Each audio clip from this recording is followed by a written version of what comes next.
Bonjour Nekunda Labin. Bonjour Caro. Nous sommes ravis d'être présents avec vous aujourd'hui Merci beaucoup. pour discuter de la sortie de l'avant-première internationale au Festival Black de Montréal au Canada afin de découvrir le documentaire Le Royaume du Congo à la recherche du royaume détruit.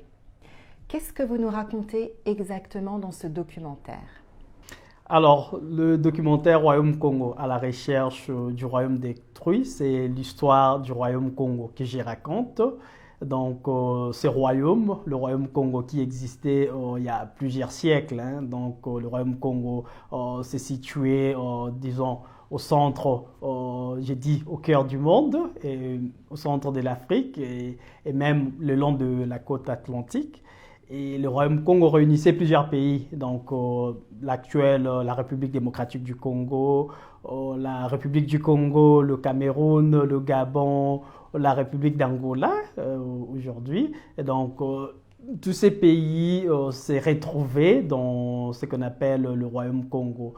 Et puis il y a des archéologues qui disent que c'était même au-delà de ça, c'était plus vaste que ça. C'était pas seulement ce que l'on présente généralement dans des versions européennes, mais le royaume Congo était très très vaste. Donc c'est ces royaumes-là que je suis en train de raconter. Donc en fait c'est un documentaire de voyage, c'est un documentaire historique où moi-même en tant que réalisateur, en tant que descendant au Congo, parce qu'il faut dire que je suis moi-même du royaume Congo.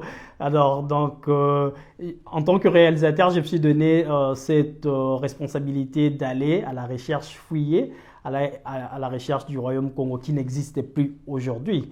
Donc je le fais à travers ces voyages, tout au long du voyage, à partir de Londres jusqu'à Luanda, à Mbanza Congo, je raconte l'histoire petit à petit, je raconte l'histoire même de l'origine du peuple Congo. Et donc, le mouvement migratoire de ce peuple qui ont commencé au centre, qui sont allés en Éthiopie, qui sont allés en Nubie, qui sont allés en Égypte, parce que le peuple Congo sont des peuples bâtisseurs. C'est des peuples qui ont bâti des civilisations, en fait.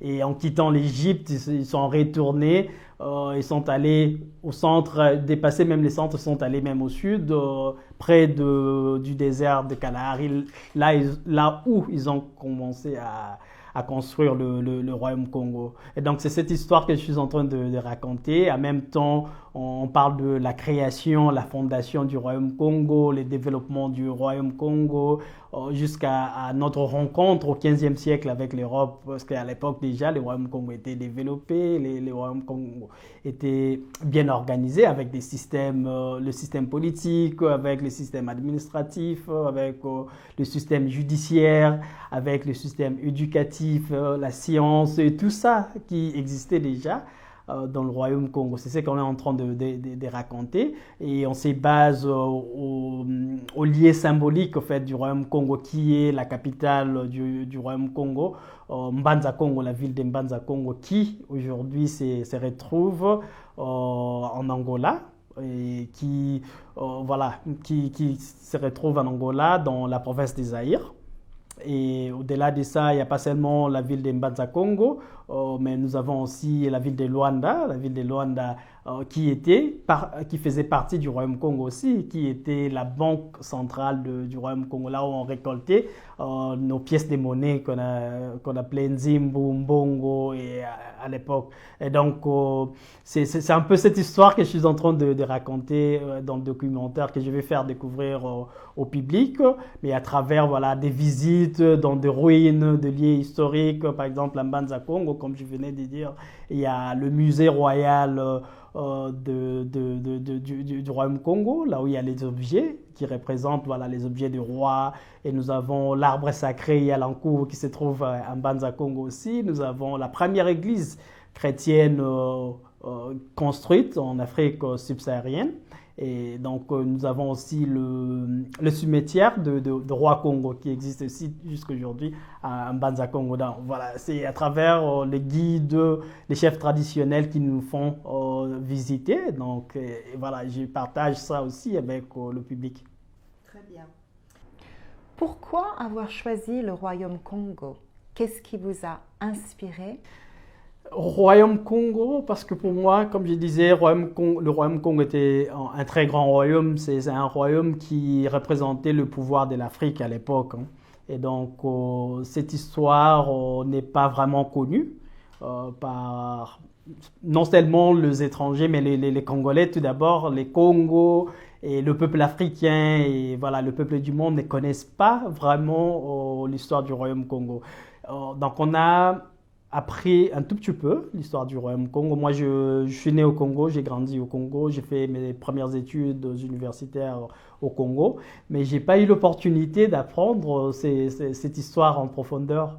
Et donc, pour moi, en tant que réalisateur, en tant que descendant Congo, je trouve que c'est très important pour le public africain et puis le public du monde entier de pouvoir découvrir ces grands royaumes. Voilà. Donc, c'est pourquoi je me suis décidé de faire ces documentaires. J'ai choisi le royaume Congo. Quelles sont les difficultés rencontrées tout au long du processus de production de ce documentaire? Par rapport aux difficultés, la première des choses, c'est déjà construire l'histoire.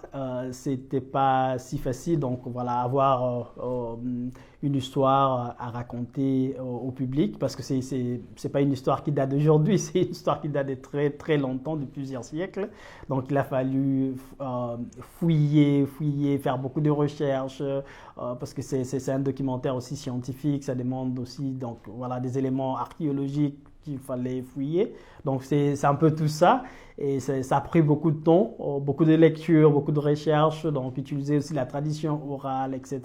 Donc c'est un peu ça, la première difficulté et voilà, on est confronté à plusieurs versions aussi qu'on doit comparer, qu'on doit analyser pour pouvoir avoir la version finale de l'histoire à raconter au public. Ça, c'est la première des choses. La deuxième chose aussi, c'est au niveau des archives, voilà, parce que c'est le film, donc c'est visuel, donc il faut montrer les images.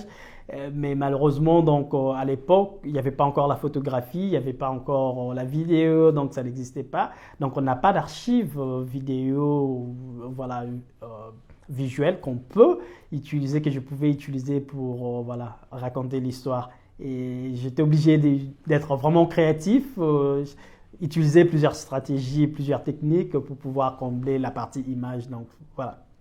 Merci. Donc le Royaume Congo, à la recherche du royaume détruit, sort en avant-première, comme nous l'avons indiqué au début, au Festival international du film Black de Montréal, au Canada, qui aura lieu du 23 septembre au 4 octobre 2020 et qui sera virtuel, bien sûr, cette année, suite à la pandémie de Covid. Déjà, félicitations pour cela. Merci beaucoup. Et félicitations pour tout le travail abattu et cette passion. Merci. De communiquer l'histoire du Congo et l'histoire africaine. Mais quelle sera pour vous la prochaine étape?